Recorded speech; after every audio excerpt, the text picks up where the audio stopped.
go to sleep, yeah. It's never been the same. Future heavy on my brain. I dream about the same. So he is a viral sensation. You know him from the video with his son. Also, daddy issues. And he just recently opened his own comedy club called Joker's Comedy House. So y'all give it up for DJ Pryor.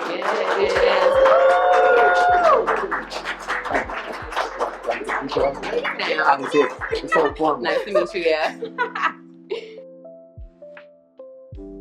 First of all, we just want to thank you for coming through, kicking it with us, you know, at Certified Lounge. Yeah, this is dope. Yeah. This is dope, man. Yes.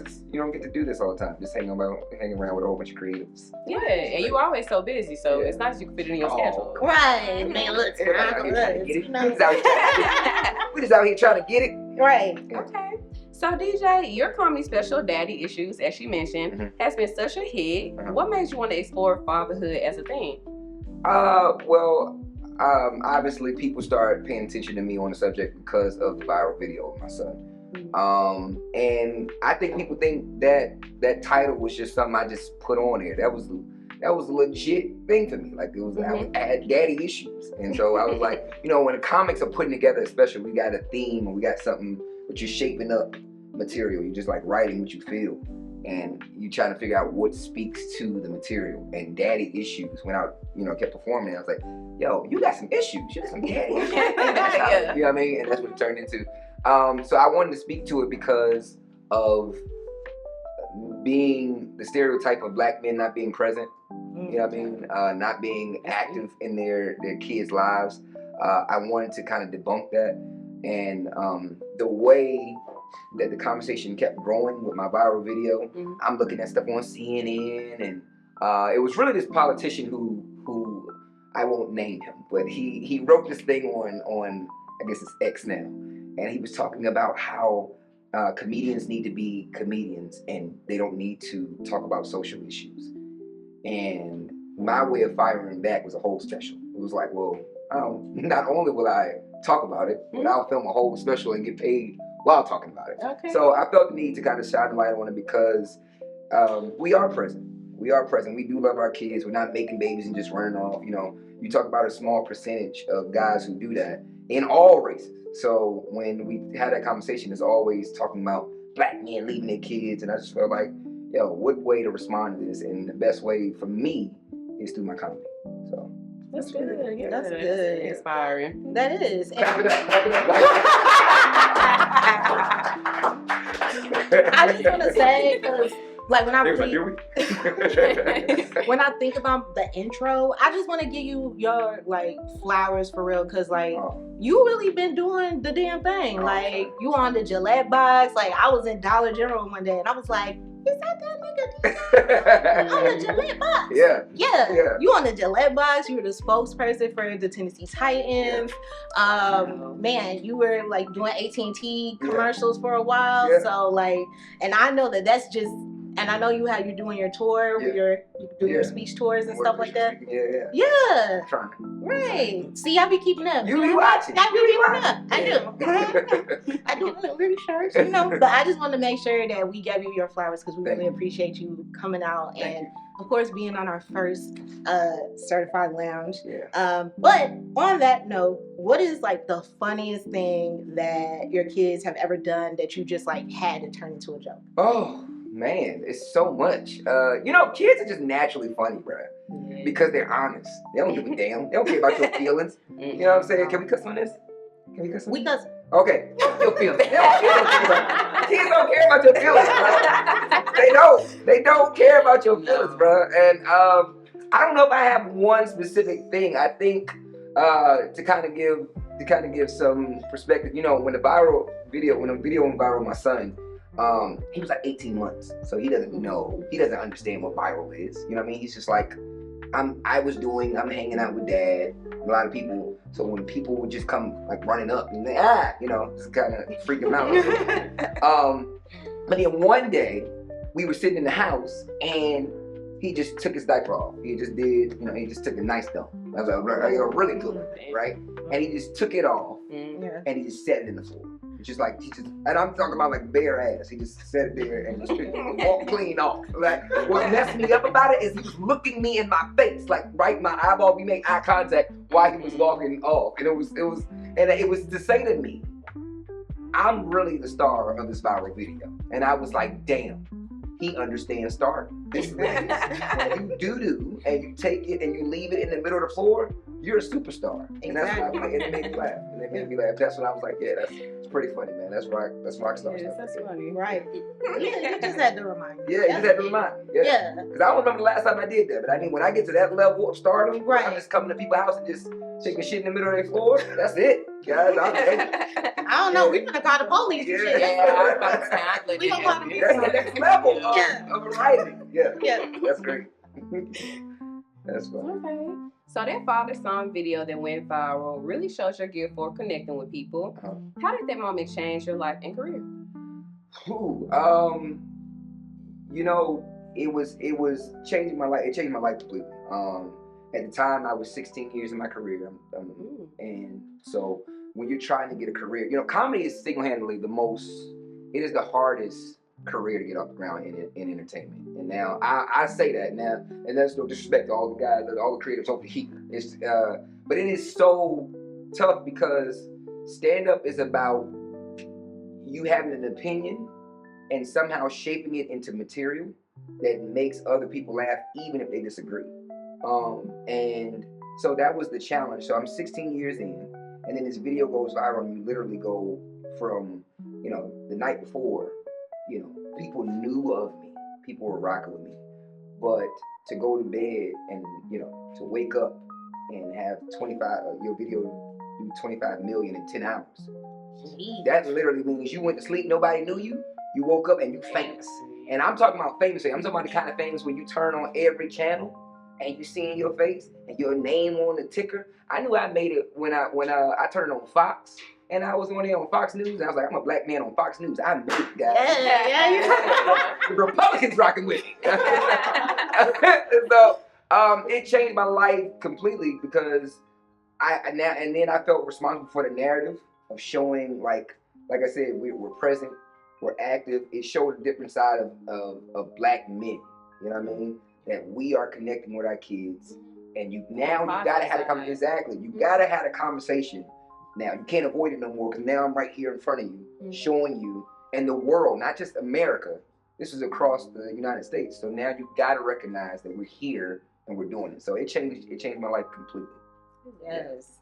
Yeah, that was a huge change. I remember seeing you on the Huggies box. Yeah. And I seen you on Ellen. Yeah. I did Steve Harvey, and it was and I was doing this it wasn't Huggies. It was on and you know when you've done too much. Okay, I'm like, man. I mean, I was doing something like that. But I'll take Huggies. Huggies, where's the camera? What camera am I looking? Huggies. Right there. Y'all can call me. I'll have another baby. I'll have another one. Okay, that's dedication. Yeah. Okay, so speaking of parenting, how often do you catch yourself eating, you know, the snacks that you told the kids was all gone? Oh man, is that? First off, whose side are you? Like, are you setting me up? My kids can see this. I got a teenage son that can see this. And he needs to know. You know, I feel like this. I'm the one who paid for them, right? I ain't got a lot of these kids. I be like this, yo, daddy hungry. I've been working all day. I wanted a snack. I don't really steal it from them. Yeah, I do it right in front of them. Yeah, I'm eating this snack. Okay, so you just straight up disrespect. Yeah, I just straight up disrespect. Okay. Yeah. You want a good family. That's what you're straight up that diaper. Yeah. Right in the eye. Right. Well, he better not do none of that now because he's 7. So if he would stay with a diaper now, he had better now. Yeah. Yeah, that's a problem. Right, that's a whole problem. Okay, so you've been branching out with acting and other creative projects. So what's the most exciting thing you're working on right now? So I'm working on a film right now. I'm trying to branch out into some other type stuff. You know, with my stand-up special, it cost me $150,000 to do. So it wasn't a light thing to pull this production off. My vision is always grand. It's never like, oh, let's do here and settle. Like it was like, nah. Yeah, we're gonna do- always. So the auditorium we did was 1,400 seats, and it was I actually filmed it at a church, and I when I went in there, I loved the auditorium, but the stage I wanted to have a set built, and so I was like, well, how much is the set gonna be built? It was like, it's gonna be somewhere around 40,000. We got it down to I think 30 something thousand to build the set. And I knew what I wanted it to look like. So after that, it was like, when I got done, I think the night I filmed it, when I walked out on that stage, everybody's going crazy, smoke's coming out the stage. I feel like Eddie Murphy. I walk out there, I'm in my leather, I'm in my bulletproof vest. I wore a bulletproof vest for those who haven't seen it. I got a bulletproof vest on. So I walk out there, and everybody going crazy, they yelling. And I'm seeing this moment, and I remember standing there right before I grabbed the mic, and I was like, you're gonna have to go harder than this next time. So I'm always trying to top myself. So now I'm working on a film. This film is gonna cost around $6 to $7 million. Whoa. Yeah, so it's not light work. It's a for real movie, for real distribution, going in the movie theaters, big names part of it. My writing partner been on it, and I put myself in it, but I didn't put myself as a lead. I put myself as a major supporting. So that's what I'm working on right now, and I'm looking to hopefully start shooting that by I like end of spring, early summer. I'm shooting it in Canada, so I'm pretty excited. Samaria, you were in. She was in my comedy special. She was in the intro of that. So I was. yeah. So She made the intro. So she's like, yeah. So she might find herself in this. You know what I mean? You know, like get you out in Canada. You know what I'm saying? Shoot that movie out there. So yeah. Okay. That's what I'm working on now. All right. And I like the sound of that. Yeah. Of course. So if you weren't doing like comedy, or acting, like what would your plan B have been? Like, oh man. And don't say something like regular, like in an account. Nah, I would have robbed niggas. No, I would have robbed niggas. You would have straight up robbing niggas. Straight up robbing niggas. Yeah, that's it. I don't know what else I'm good at. But I know I was a great finesser. I've always been a great finesser, right? So yeah, I just be out here just robbing it. I don't know. I just mean, get your ass. And I don't even know what that is. But I would just do some magic trick and then get your ass. I don't know. I don't know. I don't know because I'm not good. I'm not good with. This is the age of computers and tech stuff. I'm not that guy.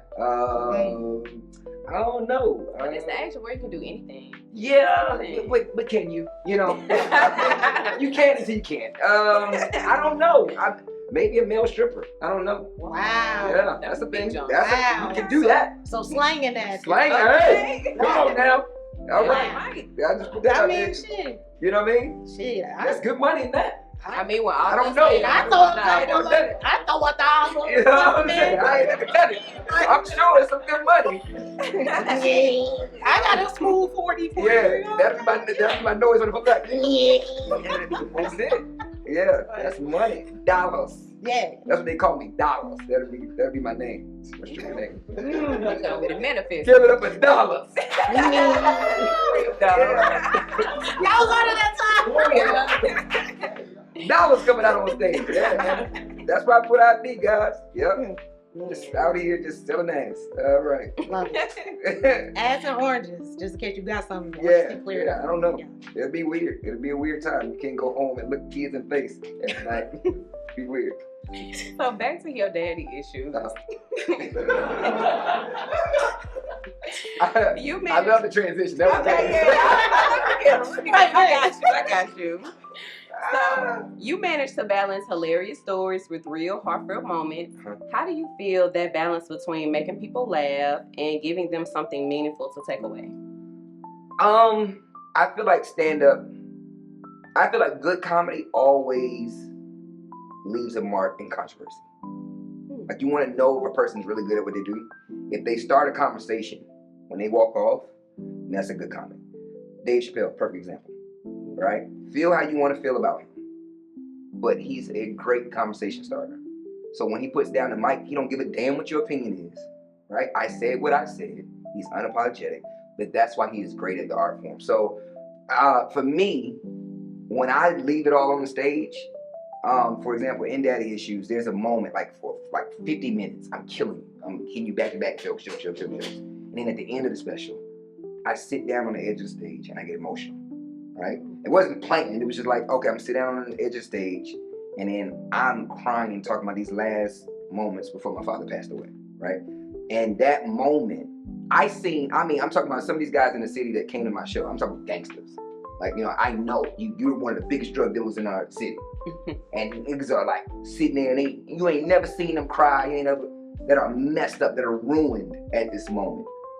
And I think it's because this art form is meant to address. It is the commentary for society. That's what comedy is, right? The reason why it's funny to people is because I'm saying what you're thinking. I'm just saying it, right? So when I say it, you're like, oh, should I do that? You know what I'm saying? So I think every good comic should have some bit of be able to start a conversation. This lady wrote me from London yesterday, actually. So funny you asked the question. She wrote me from London and she says, I'm a 66-year-old white woman in the UK. And she says, I watched your special last night. And she said, there's a joke you tell about whooping your kids. And you seem so progressive up until that point. You're hitting your kids. How is that loving them?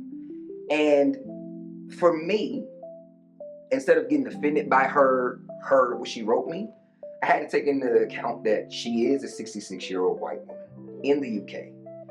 But there's a certain type of discipline that is unique to black people. That when I told that joke there in that auditorium that night, I didn't have to say, niggas, y'all get it? Everybody's like, yo, hell yeah. Because we understand what happens in our house. And what they would call abuse, we understood as discipline, right? And so that's for her experience is what her experience is. I think we got to understand that comedy is subjective. It showcases a whole bunch of opinions, and you gotta love people who don't necessarily love your point of view. And so when people come and buy tickets to come see me, I understand that everybody's not going to share my view, and that's okay. So I think with balancing it, to answer your question, with balancing it, it's understanding that I gotta give you what makes my comedy funny is I gotta give you the real me, because the crowd know when you're faking. Yeah. When you're trying to be something you ain't. What makes you laugh is that I'm giving you the real me. This is really how I see it. And so when I got on the stage and say I whooped my kid's ass, I don't apologize for that. I don't worry about, the people coming, the social workers coming to get my kids. I whoop my kids. I'm looking in this camera. I whoop my kids' ass. Ass whoopings happen in my house. You know what I'm saying? Yes. And we gotta be okay with that. But it's not abuse. Did you do something? Did I tell you not to? Okay, go get the bill. And we about to handle business. We about to move some furniture around. And that's that's what it is. So that's kind of how I balance it. Okay, yeah, no, that's real. And I think it's look at all the traumatized people that didn't say nothing. I done got a couple ass whoopings in my house. So I definitely I gotta enjoy this interview because I look now in UK I'm gonna get canceled. Just cancel me in London. I'm done. It's over. And that's funny because you kind of answered my question, because I was like, my next question was going to be like, do like people, your fans, ever tell you like their own crazy stories based off of like your comedy? Yeah, they do. A lady, I was making this joke. I was saying when I was growing up, and I was in Kentucky, and I was telling this joke about in a black house, they got these rooms with plastic on it that nobody can go in. And I don't know why the hell we got these rooms and these furniture with plastic and nobody can get on. It's just like a memorial of furniture that you just look at, but nobody can sit on. And I was like, white people, we got that in our house. And then the lady said, we got it in ours too. And I was like, oh, is she for real? She's like, yeah, I would go to sleep on it and it'd get stuck to my face. And I thought that was funny. So yeah, people do walk up and I love when people will stop me at the shows and add on to the jokes. That's pretty funny.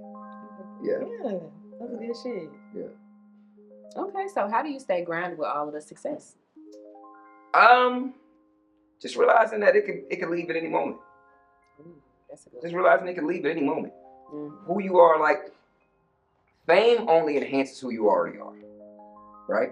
Money it only enhances who you already are. So if you're a horrible person, broke, you're gonna be a worse person, rich. You know what I'm saying? If you're a horrible person, unknown, it's gonna go to your head. You're gonna be even worse No. So I think understanding that at any moment, like, you know, Just be taken it can all be gone. You know what I mean? Like, just as quick as I got it, you know. And listen, I've made a great living doing this. I'm 21 years in this now. You know what I mean? I've made a great living doing this. You know what I'm saying? I've gotten to accomplish goals. I've gotten to, you know, give my kids the best. You know, put them in private school, things, all this stuff. I've been able to afford a great life, but understanding that at any moment, this shit could be snatched from under me. And I gotta go back to the people that I won't rocking with. I gotta show back up. Hey guys, what's up? You know what I mean? You know what I mean? I think I would just rather my soul means more to me. Who I am as a man means more. My integrity means more to me.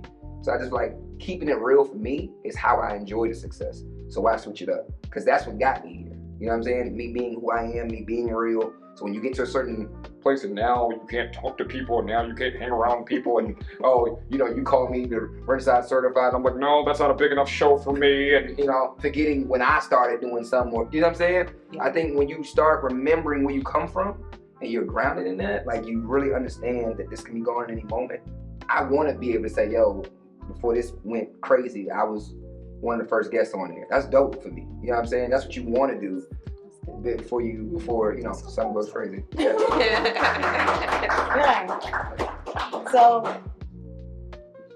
So be honest. Because to follow up on that, okay. If your kids were ever to roast you one day, what would their joke be? What would their joke be? Yeah. Oh man. What did they be flaming you up? Oh, my sons would. I can't stay awake.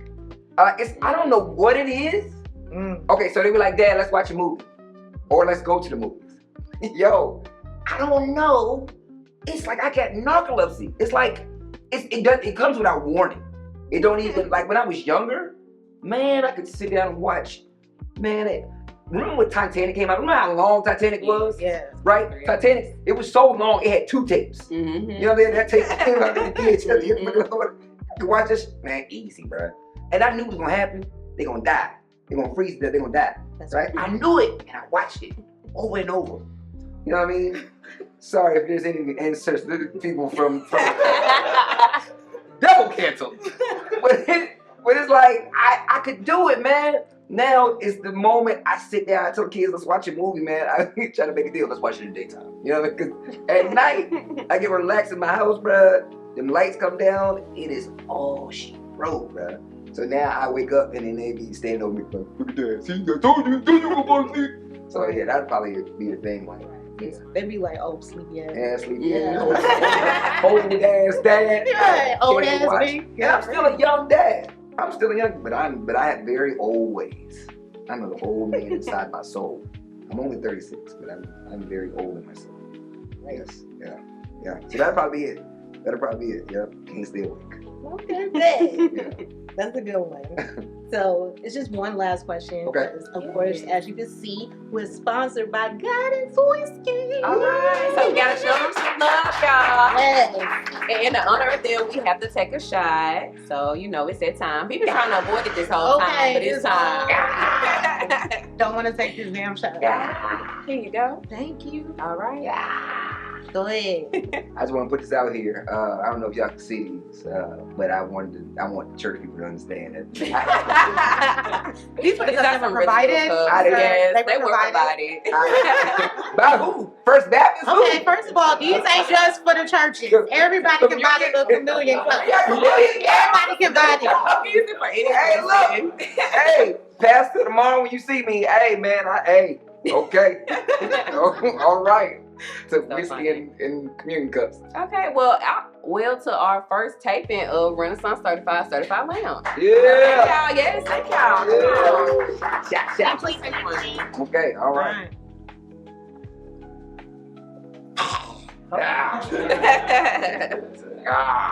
That was smooth though. And I did that, it was smooth. I ain't need no chaser for that. Usually I need a chaser. Exactly, it was really smooth. That was So we just got one last question for you. So with that leads to our last question, and it's actually going to be geared towards guidance. Okay. What's the best guidance you've ever gotten and the best guidance you've ever given? Best guidance I've ever gotten. My grandfather said, all a man has is his name. And taking into account that my grandfather was born in 1930. And literally, that's all the man had then was his name. So, in that, I've always taken that pretty serious.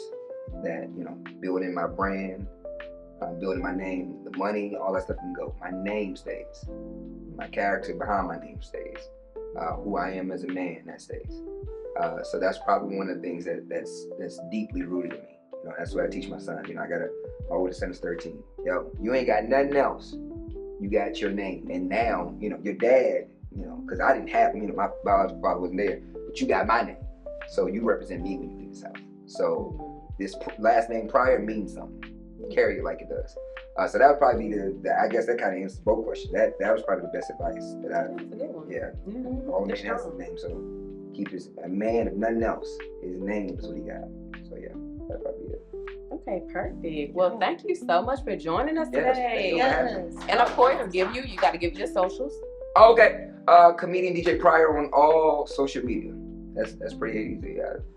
Oh, that was quick. Yeah. And one last thing, let everybody know what projects and what you got going on. Yeah, like I said, right now working on this film. You'll be hearing more about that, more updates about that. Also, we got Joker's Comedy House in Clarksville, Tennessee. Man, come see us if you're ever in town or surrounding areas. Come check us out. It's a big deal. It is. It's not just your regular comedy house, man. It is an experience when you come there. It's great. Every Saturday we do these big shows, man. Got big comics coming. So if you're ever in town and surrounding areas, come check us out. And and make sure, man, y'all check out Renaissance Certified, because man, they doing it. Oh, Yes. Thank you.